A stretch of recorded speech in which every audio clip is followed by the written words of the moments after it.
Tahukah anda, pada 22 April setiap tahun kita menyambut Hari Bumi Sedunia.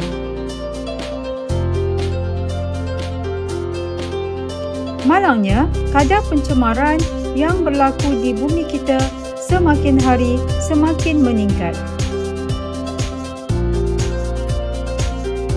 Setiap hari sebanyak 37,000 tan sampah dibuang.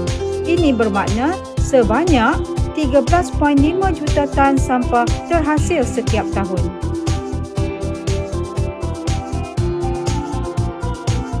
Sumber alam diteroka, pokok-pokok di hutan ditebang untuk pembangunan.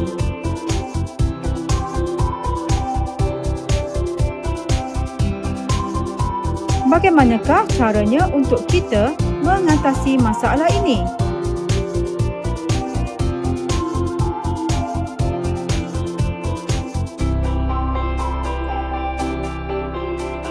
Jom kita mulakan dengan kitar semula.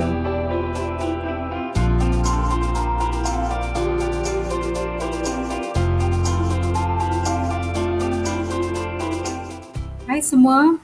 Okey, hari ini kita akan mempelajari unit 6 kitar semula bagi subjek pendidikan sains sosial dan alam sekitar tingkatan 2. Okey, mari kita terokai apa itu kitar semula, mengapa ia penting dan bagaimana kita semua boleh memainkan peranan dalam melindungi planet kita. Apakah kitar semula? Kitar semula melibatkan menukar bahan buangan kepada bahan boleh guna semula, mengurangkan keperluan untuk sumber mentah dan boleh membantu memelihara alam sekitar. Pendek kata, kitar semula ialah proses menukar bahan buangan kepada produk baharu dan ia membantu mengurangkan pencemaran dan menjimatkan tenaga.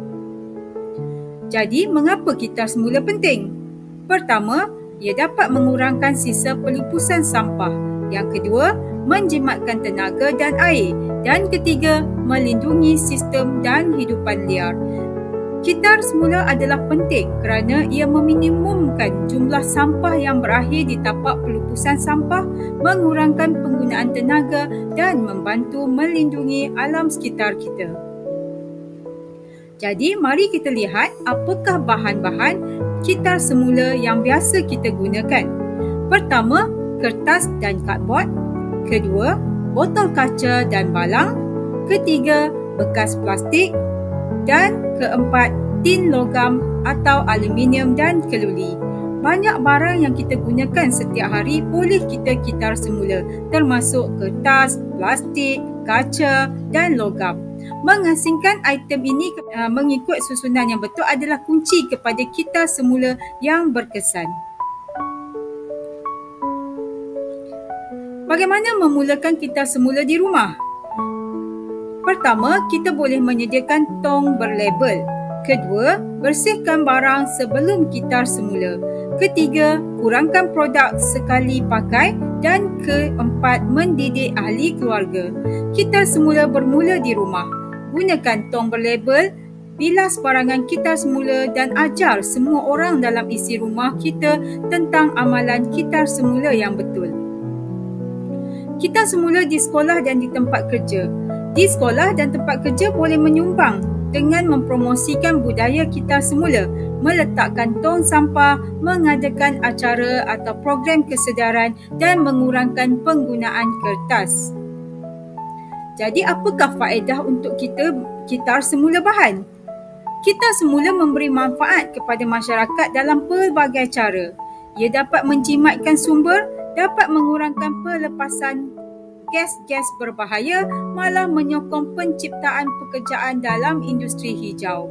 Dan faedah-faedah lain adalah selain daripada mengurangkan pencemaran, ia dapat menjimatkan tenaga dan sumber, ia mewujudkan pekerjaan dalam industri kitar semula, malah ia dapat menggalakkan kehidupan yang mampan. Jadi, apakah peranan kita? Setiap orang mempunyai peranan dalam kitar semula, yang mana tindakan harian yang mudah seperti menggunakan sisa dan membuat pilihan yang mementingkan alam sekitar membuat perbezaan yang besar. Kesimpulannya, kita semula membantu melindungi planet kita dan memastikan masa depan yang lebih baik. Mari kita bertindak sekarang untuk mengurangkan pembaziran dan hidup dengan lebih mampan. Jumpa lagi. Bye.